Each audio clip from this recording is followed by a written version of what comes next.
Portland, Oregon, this is GovLove, a podcast about local government.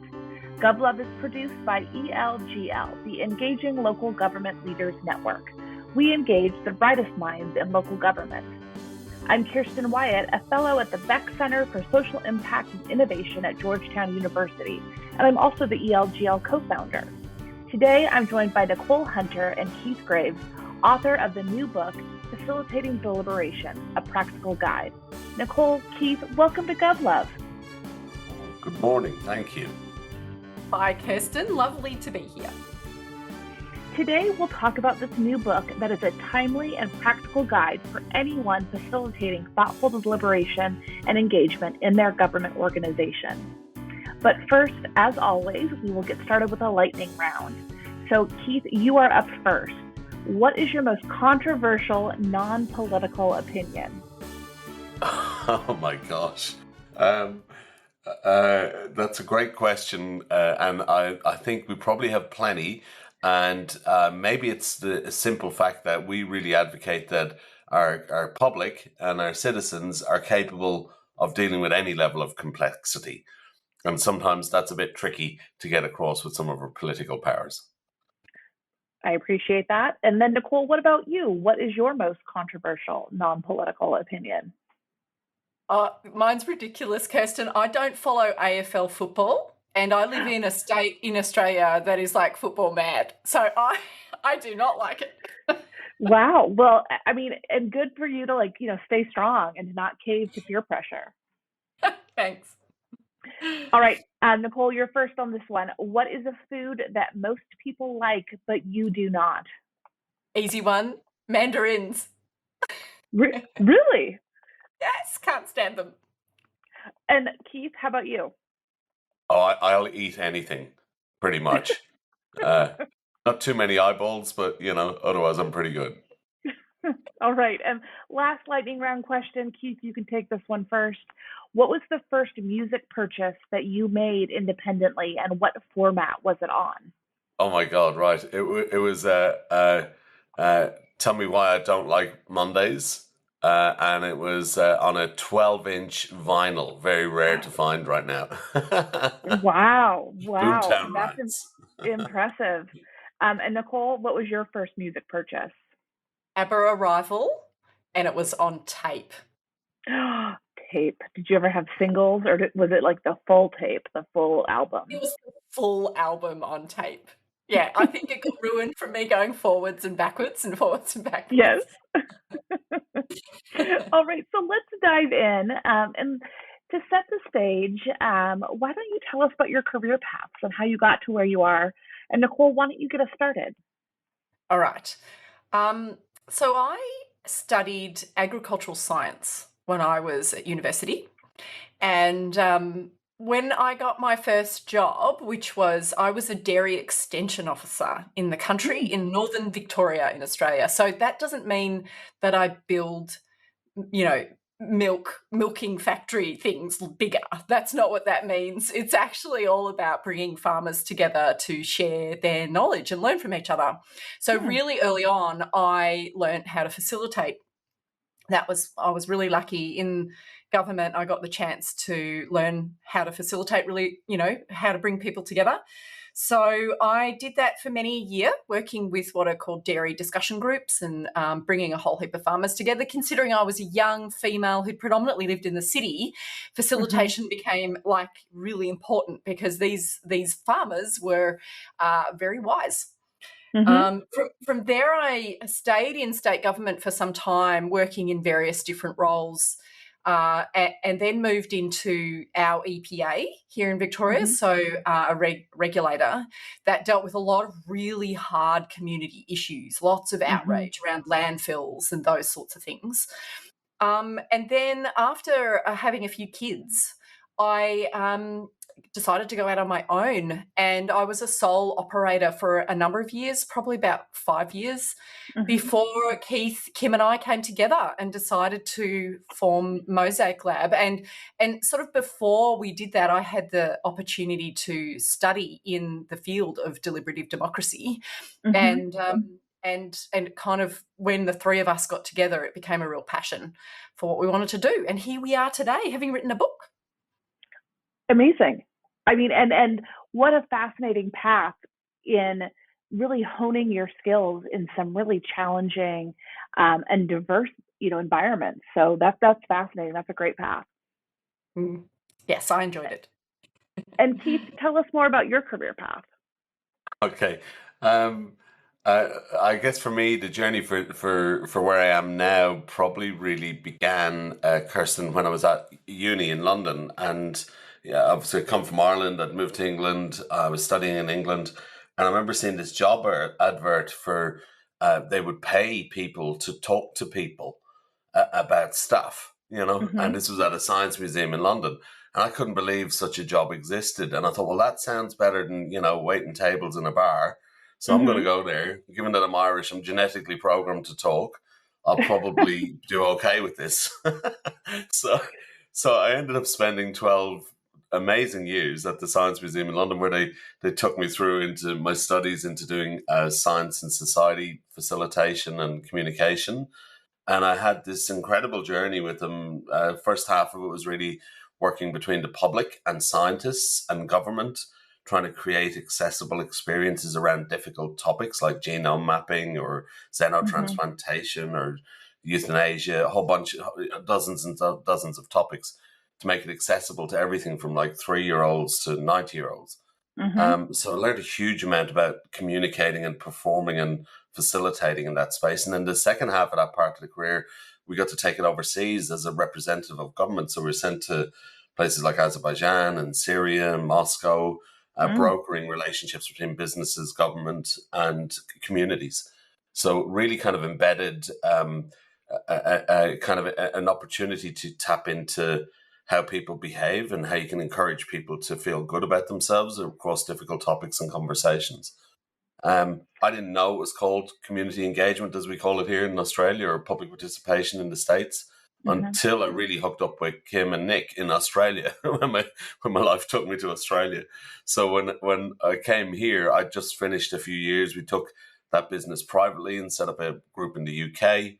And then just decided to come to Australia, 14 years ago now, and started doing some kind of project management type work here.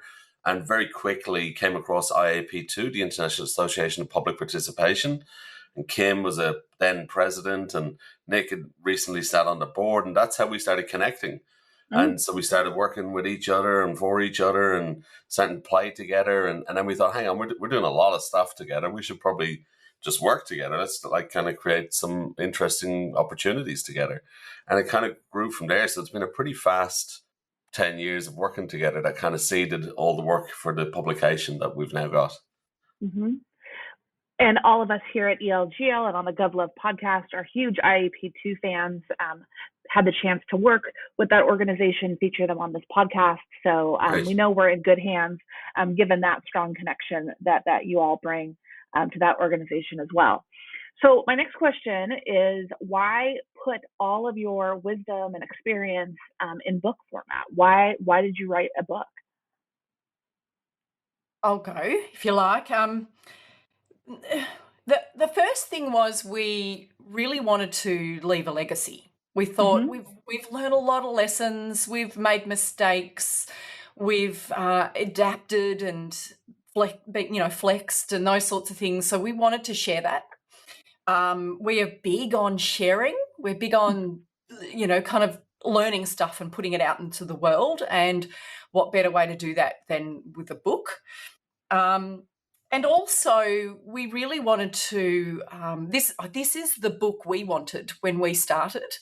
There wasn't something out there, and we thought, we had the opportunity, the fantastic opportunity that a colleague of ours said, she'd run one, and she shared like her first and second day run sheets with us. And we went, wow, we poured over them. But then we were on our own, like, whoo, there's another 4 days. We've got to work on this. What do we do? We kind of made it up and wobbled around. And so we thought, we really want to create that opportunity for others who want to do this sort of engagement, that there was something there that supported them. And finally, we really wanted to put a spotlight on the craft of facilitation. There are a lot of books out there around deliberative democracy, and they do focus on more the concepts, the principles, the sort of the research that sits around it, maybe even the sort of meta process, but not the micro processes of facilitation. So we really wanted to elevate the craft and put a spotlight on that piece of it, so that it builds more skills out there in this space. And I found the book to be incredibly practical. And, for our listeners, we'll include a link to the book to purchase the book in the show notes. But it's a beautiful publication. And so talk to us about the decision to write it like a handbook instead of a textbook. I mean, does it really come back to, the fact that there is academic writing about deliberative democracy, but, wanting to create something that was, very usable, very practical?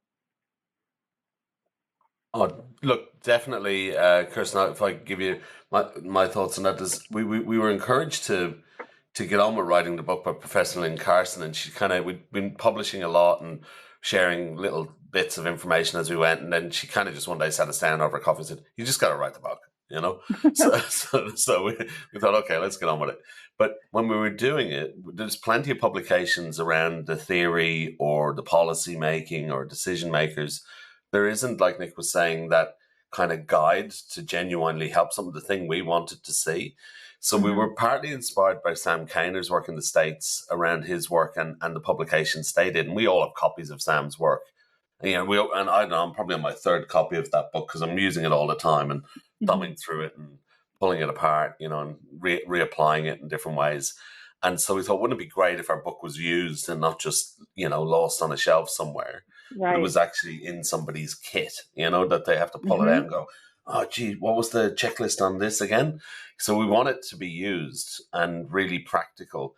And that's why we kind of peppercorned it with, lists and steps and lessons learned and insights and try this, not that, that people would actually want to take it up and use it to prompt and do better.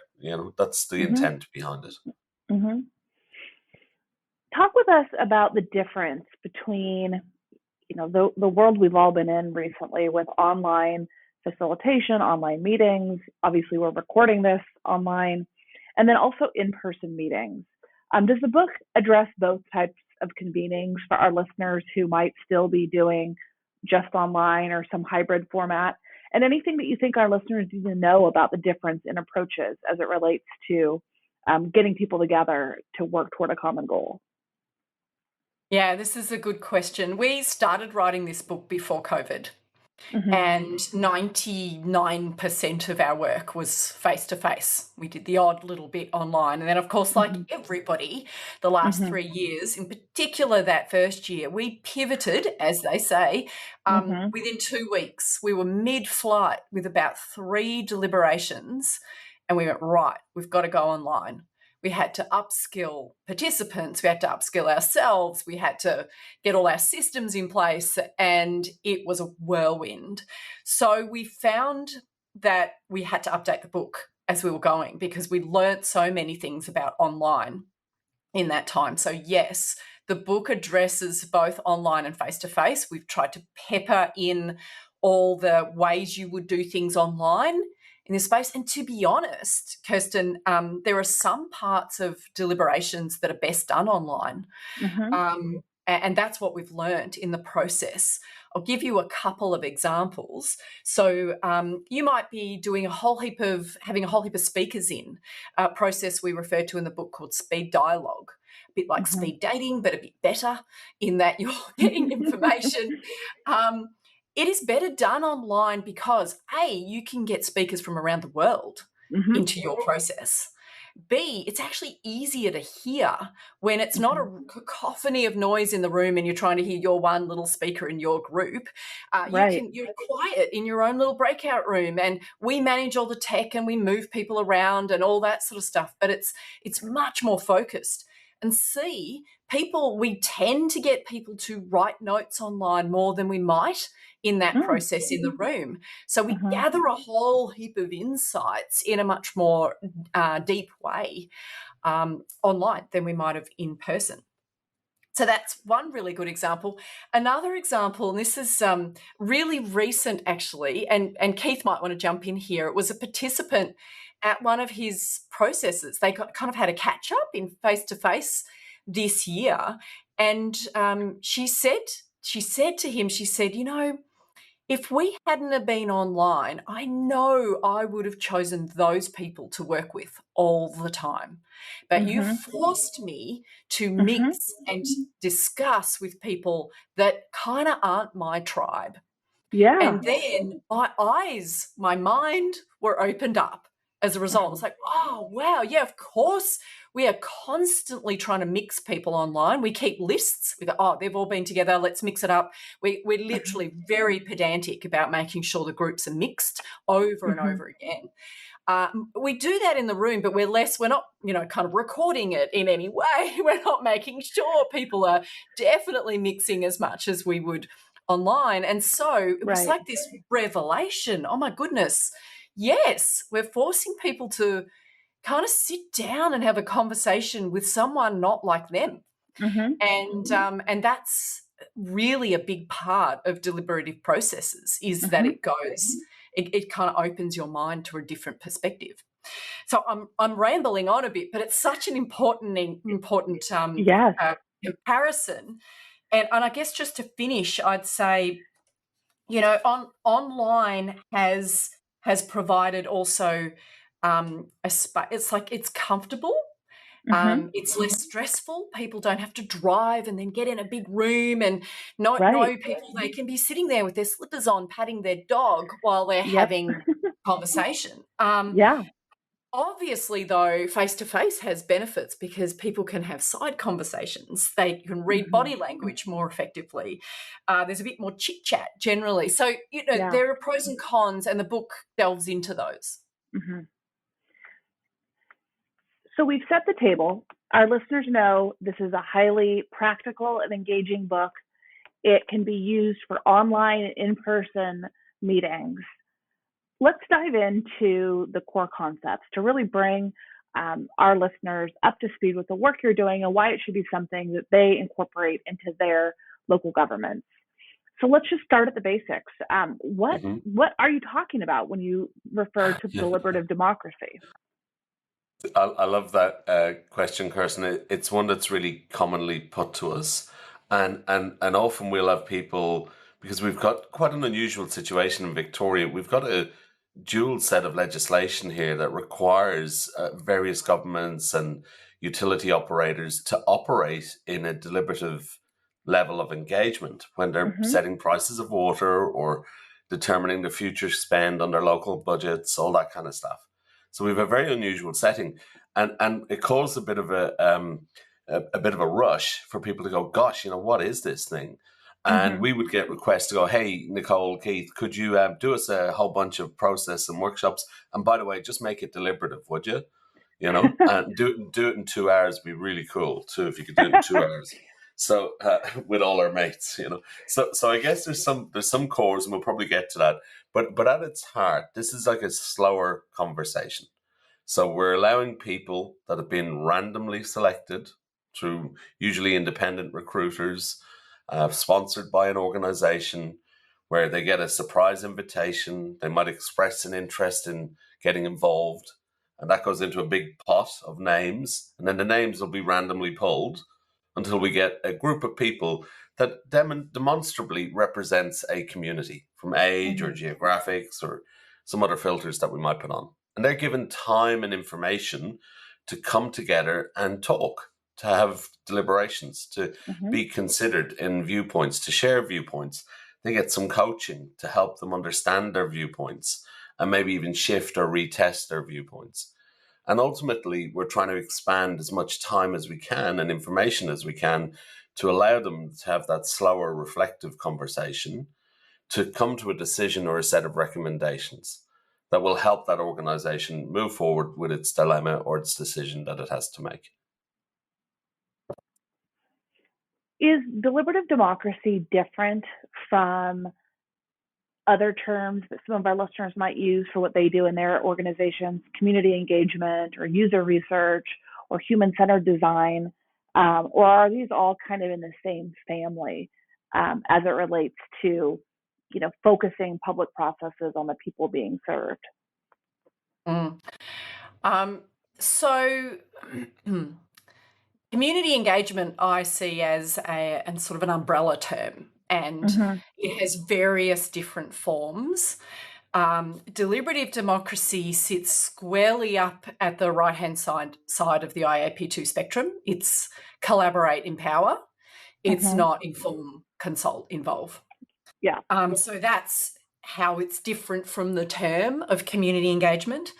Some people may consider it user-centered or human-centered design, but the biggest difference that DD, as we call it, deliberative democracy, has is the level of influence. Like it is the participants are having an impact. Their input will change something. And so usually it's at a policy level or it could be, as Keith mentioned, utilities could be the price that you pay for something like water. They will absolutely have impact and influence. Now, there are several other principles that underpin it, which do make it a little bit different to those other terms, like the fact that you have a really clear remit that's clear, plain English question that says this is what we find hard. That do representative sampling and kind of bring those people in. That's usually that is a feature of deliberative democracy and different from some of the other terms you've used. And that it is completely transparent. Like everything we try and do is about showing that the people like you in the community are making a difference, having an influence, changing what's going to impact around you. So it kind of really pushes it up the right end of the spectrum and has some qualities that are uniquely its own. Obviously, crafting and building an engaging deliberation process isn't something that you just jot down on the back of an envelope and just show up at a meeting one day. So talk to us about all of the design work that goes into building a really engaging deliberation process. Yeah, it kind of lends itself to the last point Nick was making around this as well, that we will often use a process like co-design to develop some of the early stages, and even actually sometimes the whole process. But definitely in the early stages of getting ourselves ready, we will embrace a co-design approach to getting the brief right. And that can be sometimes quite simple, like it might be a couple of 2 or 3 hour workshops, or it could be quite extensive. We did one with several water authorities coming together that took us, Nick, I can't remember, it was at least a couple of months, I think, and lots of interviews and additions that kind of tagged alongside it. We've even involved sometimes protagonists in co-design process, or certainly brought in reps from the community to help us think through what are some of the parameters for this conversation we're setting out. So we've now evolved, and we do this either face-to-face or online. Both are equally as effective. And we will build up with the clients what we call our SEP, a strategic engagement plan. And that plan will be 3 or 4 pages, very public data that sets out clearly the context. Why are we doing this? Why is this an important thing to do? What is it we're actually trying to influence here or not? So very much the IP2 core principles. What's success look like, both for the experience and the outputs we need? What's the journey we're going to go on? So it's not just for the team that get to do the deliberation, but for the wider groups that get to input into that deliberation. So we do this. This is step one. We work on this closely together. Often we find and then the kind of the cherry on top that we go for here, and the most important bit is what we call our remit or our challenge. What's the open, gnarly, difficult question we're putting out there that will excite people enough to want to care and get involved in this conversation? Right. So we top it off with our remit. We use that as our call to action, and we go and we try and do the best we can to activate interest in our communities to get involved in these important conversations. That's really the fundamentals of where we start. It could be a couple of days, could be a couple of months, depending on the complexity. And then heading into, the actual convening or the actual conversation or deliberation, what are some of the key components or core steps to facilitating that? Or you have people in the room, either in person or the online room. Like, what happens next? What are some of the skills and talents that you deploy? Oh gosh, skills and talents. There are kind of 7 main steps in facilitating deliberation. The first is really helping participants understand the purpose. What are we here to do? What does that remit mean? Why are we here? What are the challenges that sit behind this? The scope, the level of influence, the gravitas that sits behind that. So that's a really important, understand what you're here to do piece. Next bit is super important and is peppered throughout, but early on we learnt a long time ago that we have to do what we call a meet and greet before we get into the depth of a deliberation, which is usually an evening, 3 hours thereabouts, and that's where we understand purpose for the first grab at it, and then we do lots of relationship building. So it's understanding your different learning styles, right, and how you work, your social styles, how you work with others. It's building working agreements. It's kind of just spending time with each other and nattering. It's understanding different perspectives you bring. We do work. Skill development is probably the next piece that comes in, where we help people understand those natural and normal brain biases that they bring to conversations. So what are those things that get in the way of you hearing a different viewpoint? And then we skill them up in things like critical thinking, how to ask questions in a way that's really going to help you get information rather than sound defensive or build an argument in the room. Then we move into, when we're in the thick of really our first big day, we work into information. And information is a really big, important piece of a deliberation.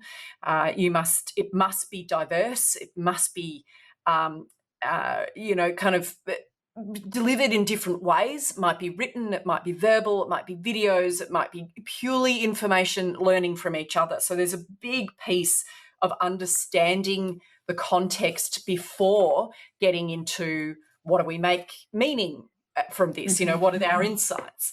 So that information piece is hearing from subject experts that the auspicing organisation might choose, but then we lean into the participants themselves choosing their own guest speakers. That who do I trust to give me information about X? Who's a trustworthy source of that?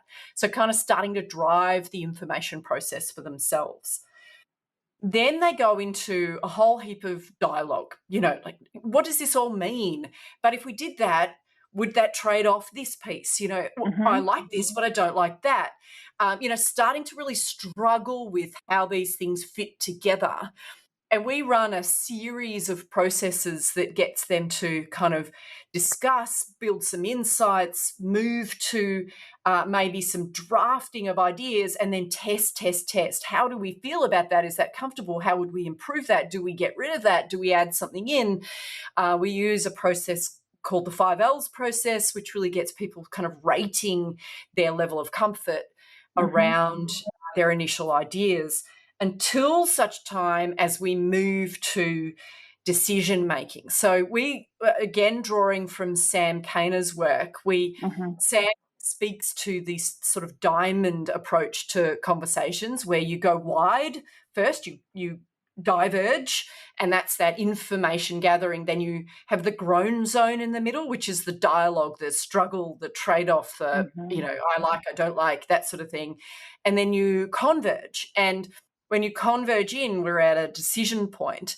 And this has to be one of the hardest pieces of facilitation that we ever do, which is we've had lots of conversation, but now we need to land and make a decision on whether this stays as a recommendation about this issue. So there's a lot of different processes we do there. Firstly, of course, the participants themselves write their own report, they write their own recommendations, and then what we do is we walk them through it. We have it up on the screen and we say, right, this is recommendation 1, have a read.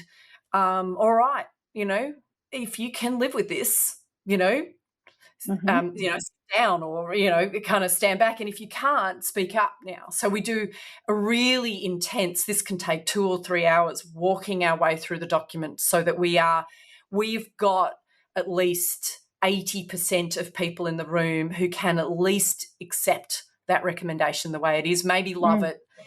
And so we go for the super majority in the decision-making process because we don't want any Brexits or, it's 49-51 and it just got through kind of thing. Right. So and that's a really intense ending to the process and hard work, but incredibly joyful at the end. Every group's like, wow, we did that. And then the last step, once you ride that roller coaster into the end, is, presenting the panelists themselves, the people involved, present their report back to the organisation and say, this is what we recommend you do.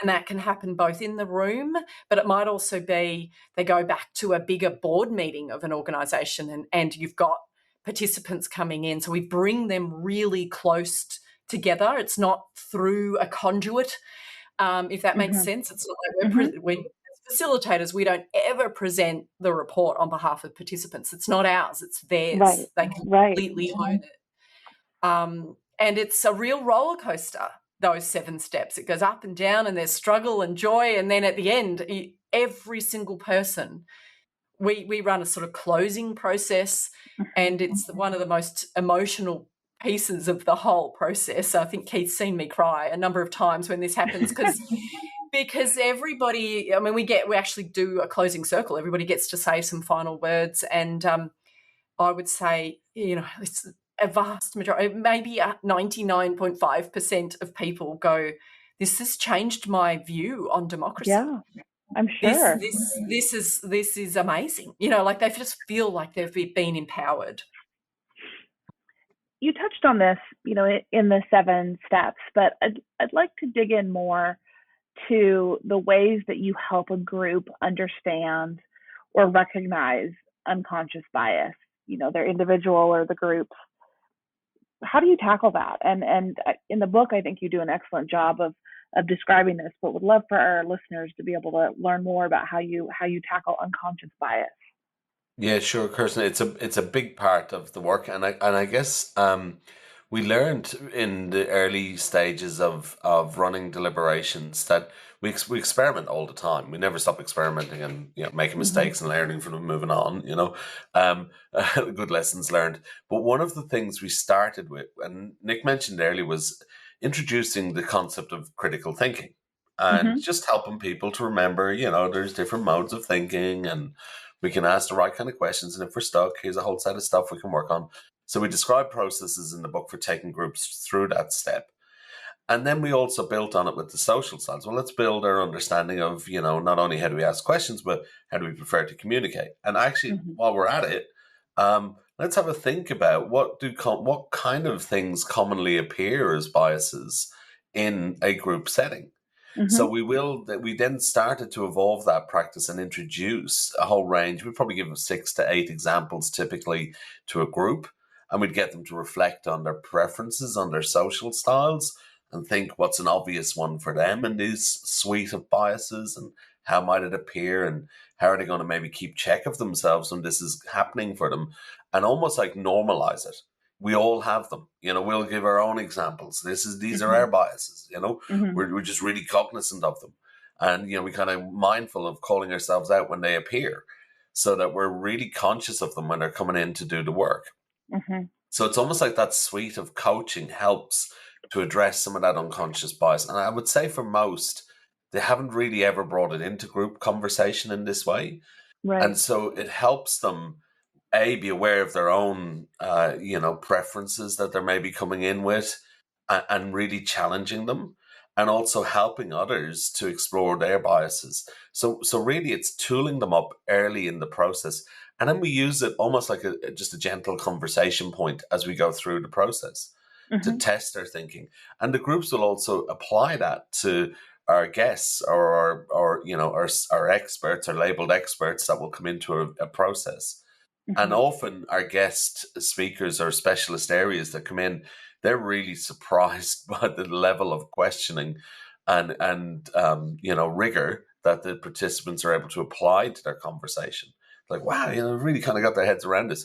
And I think what they've got their heads around is more about how to inquire rather than being an expert as such on the topic. But they soon do become very knowledgeable on the topics. A topic we've explored quite a bit on this podcast has been how, in the US and certainly around the world, governments are dealing with really high levels of polarization and distrust. And, Keith, earlier you mentioned this idea of having a slower, more reflective conversation. That's really a goal of deliberative processes.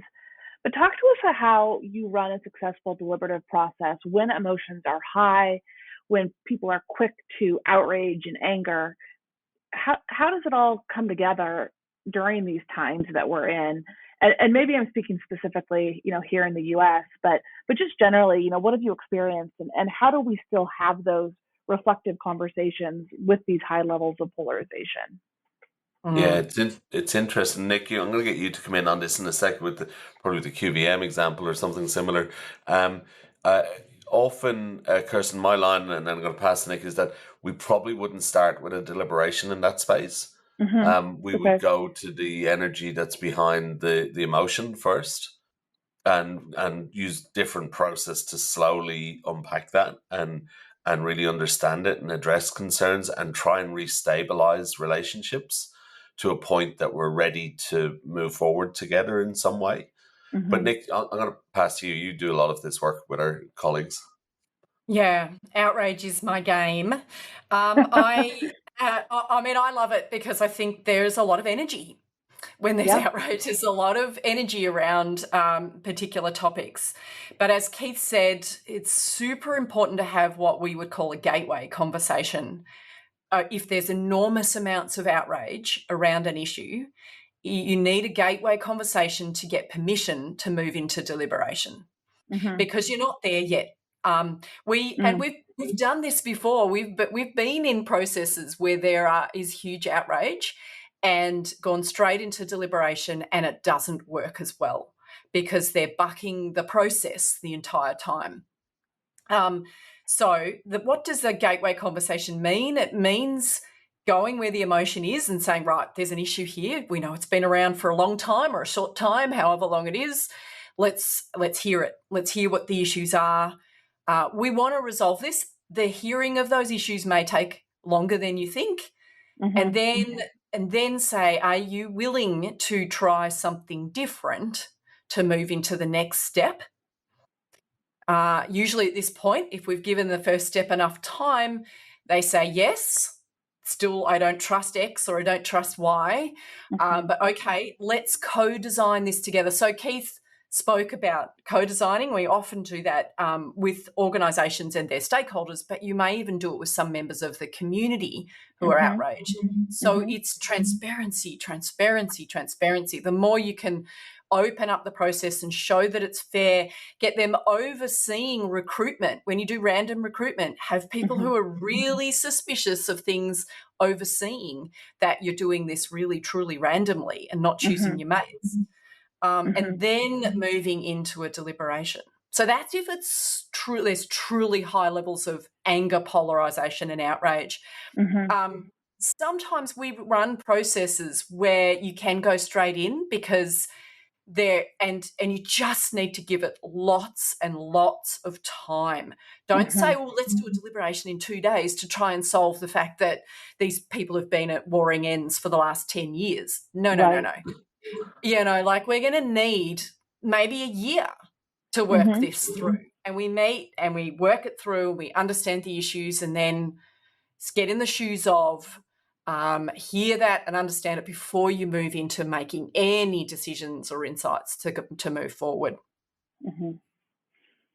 You write about involving more young people and Indigenous people, as well as, all voices that have been historically excluded.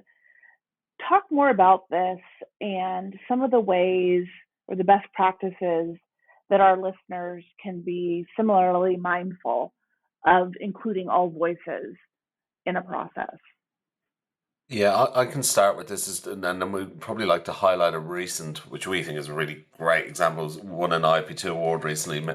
I'll pass Nick to talk to that, but briefly, from my point, Kirsten, we often get, this isn't exactly perfect, this mix of people, what about this person and that person? And we say, yeah, look, it's never quite perfect, but we wear many hats when we come together in these deliberative groups. We are very eclectic and diverse in our thinking. And if we want to amplify voices, and they're great examples of youth and Indigenous, we bring them in. We bring them in as really specialist voices or teams, or we'll seek their views and input as a data point, or we'll use them in speed dialogue. We minimize the opportunity for presentations. We've had so many over the years go, right, I'm the expert. I need 2 hours. I'm going to talk at everybody and they're going to understand. And we go, you've got 10 minutes. You've got 10 minutes, and then you're going to give us a 2-pager, and then you're going to join us in conversation for 2 hours. We want dialogue and discourse. We don't want people talk that. So, and that will apply that to any voice we're bringing in. But we have a cracking example. Nick, do you want to highlight our Yarra Valley water example, maybe? Yeah. So, Yarra Valley Water is a water authority here in Victoria, Australia, and they really wanted to access different voices. And so we designed a process, because often, it's called enclave deliberation, where instead of just doing random recruitment, you might want to go into a deliberation into a particular enclave. Mm-hmm. So we did that with a purely youth, young people, small group deliberation, fully blind group, fully deaf group, mm-hmm. A group full of about, 5 or 6 different languages, and then a fully random group. So we had these, 6 groups, smaller groups. They're not like your 45 person. They were more like 12, 15. Mm-hmm. And the idea was that in that first stage, they would define what the problem is. So the problem that remit wasn't defined by the organisation. We said, we want to hand it over to our people. Mm-hmm. We want the customers of ours to tell us what's really hard out there for them. Yeah. And so those enclaves deliberated, and then we brought them together into a bigger group to kind of finalise the remit. And then representatives from each of the 6 went into another process with some additional random people that was about finding solutions to that problem. Wow. So that's one way of doing it. Like, it's extensive and it was hard and it was tricky, and we learnt lots about working with different people with different access needs. But it meant that the sort of, I guess, what people normally call minority voices became strong voices in the process. I do also want to quickly touch on Indigenous. Now, every Indigenous community everywhere in the world will have different needs. But if I speak to Aboriginal Australians, we have very much an approach of ask them how best to work together. Right. And what we did in the process for Yarra Valley Water was, and this happens a lot over here, is we run a side process where, because the conversation needs to be longer, even longer still, slower still, and it's very much about relationship building. And we wove in, they came into the process at key moments, and we had panellists go out and speak to them and come back. So it was woven in rather than, you must come and meet us at this time on our schedule. So it's really about discussing what best works for them. And that concept of nothing about us without us, Yeah. obviously so important. Along those lines, so we've talked a little bit about recruitment, but let's also talk about payment and recognizing that people's time has value. Talk to us about recommendations and why paying careful attention to, honoring people's time and energy is so important in a deliberative process. Yeah, this is super important. They honoring people's time and effort, like they work really hard Right. when they come in the room, and they will do work outside the room. They'll read things, and they might have an online portal and talk to each other and those sorts of things. So there is an enormous amount of effort that participants make in this process. So recognizing that's important. Secondly, it's also about overcoming barriers. Paying people is about overcoming barriers for people to be involved. They may care for young people or old people. They may have a job that they're not going to be in the room. They might have to drive their car, and it's really hard to pay for that fuel or the parking. So we've, over time, definitely pay, but it's becoming more and more, we must pay at least minimum wage for each full day that people come in, to acknowledge that this is effort and it takes you out of your normal world. We've had feedback from that process I just described, where people have said it should be even higher than that. This is, this is difficult for some people to be in the room. And certainly also overcoming any other barriers to people coming in, like if they do need to travel and have accommodation, if you're doing it like a statewide process or something like that, most organisations are very much like, we'll cover that. Whatever we can do to overcome those, being involved barriers is super important. This might be one of the nerdiest questions I've ever asked on GovLove, but I loved the appendices of your book. And so tell us more about what readers can find in the appendix. That is funny. When we were doing it, Kirsten, we the appendices kind of were a bit of a catch-all for what was left, and also fundamental to some of the writing. But there's 4 bits in there. They are kind of interesting, because the first one starts off about our list of deliberations and about what we call long form and short form. They're not all 5 days. Some are a bit shorter. There's pros and cons to both. So they kind of give you a good sense of the breadth of conversation you can have. We'd say you can apply it in so many different topics. The section 2 is where a lot of people want us to train them a bit more, which is more about the tips, tools, techniques. So that's obviously really popular. We've summarized some of our favorites that we use again and again and again. We probably have a couple of dozen go-to methods that we would use and mix up. Often in that space, there's probably some, no doubt we've missed, Nick, that when we do some of the most creative thinking in the moment and change things, and then we that worked really well. What did we do? I don't know. I can't remember. So we're obviously always trying to capture those as we go.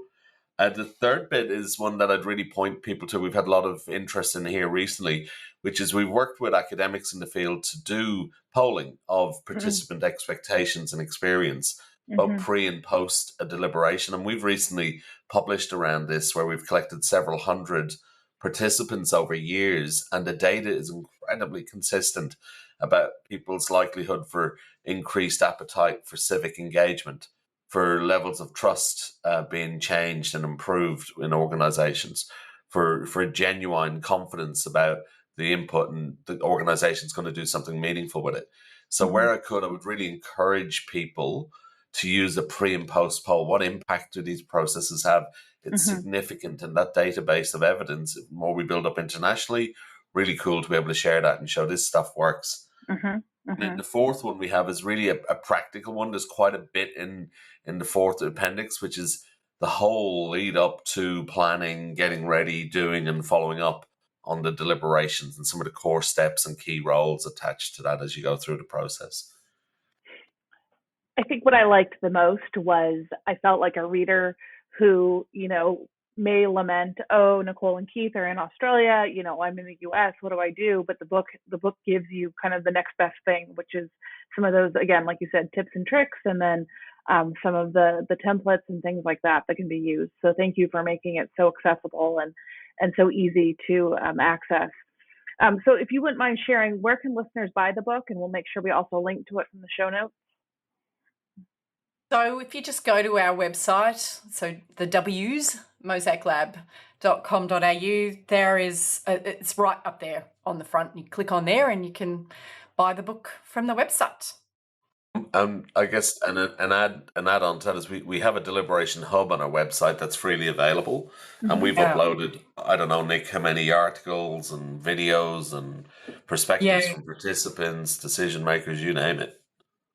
Love it. Yeah, that's it. It's really worth checking that out if you're interested in this space, because we've tried to make it the resource hub of everything we've ever pulled together on Deliberation. So you can hear from participants and decision makers and all that sort of stuff on videos in there. So yeah, that's worth checking out.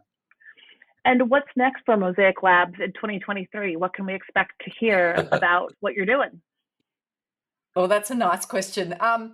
As Keith said, we have thought about volume 2. We're thinking about there might be something else in there around deliberation or facilitation generally, but also what's big is the masterclass training that's coming out of that book. So we are running for the first time with the New Democracy Foundation. For those who don't know them, they're here in Australia advocating for this sort of work.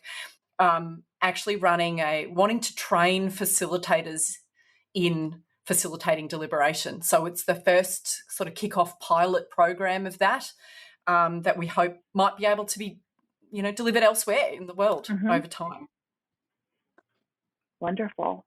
So we end our episodes with a couple of questions, but the first one is, why public service? Why do each of you choose to work in public processes, in public service, and in service of others? Oh, because it's where policy decisions are made. It feels like it's where the community have the greatest level of impact on things that impact them. It's not asking them, what color do you want this wall? It's asking, gosh, should we have walls? Do you know what I mean? So it feels like it's the level of influence is higher. It changes the way we interact in the world in a much bigger way. Keith, what about you? Yeah, look, I think I agree with what Nick said. I love you're working with people who work with community, and often it's quite tense. And same for I love seeing the officers transform in this space. They realize, community and citizens, they're not really that scary, are they? And citizens going, officers, they're not as bureaucratic as we thought, and they're kind of really passionate about what they do. So I love seeing that relationship change and shift, and that, really powerful exchange that they build, and see their confidence growing. We had one recently. The officers were so moved by a process, they actually started applying it internally in their own projects, the same kind of principles. And I thought, well, that's just fabulous to see. Absolutely. Just building that capacity and building that muscle, I think is phenomenal. All right. So one last question. If you could be the GovLove DJ, what song would you pick as our exit music for this episode? And you each can have a pick, but we'll ultimately let our producers select which song is used for this episode. So you'll have to listen in and see who wins. Okay, I'm going to say Vanessa Amorosi's Everybody. Ooh, I love it. I'm going to make it a hard choice for the DJ. I'm going to go Everyone by Van Morrison. All right. Well, you'll have to tune in when we film this episode, see which one got picked. And for all of our listeners, please make sure you check out the links that we'll include in the show notes so you can connect with Keith and Nicole and all of the great work they're doing over at Mosaic Labs. So again, thank you for coming on today. This ends our episode, but I just want to say a huge thanks for coming on and talking to me and the GovLove listeners. It was a pleasure. Thanks, Kirsten. Thanks so much. GovLove is produced by a rotating cast of ELGL volunteers. ELGL is the Engaging Local Government Leaders Network. You can reach us on Twitter at GovLovePodcast or ELGL50. Thank you for listening. This has been GovLove, a podcast about local government. Everyone, everyone, everyone, everyone, everyone, everyone.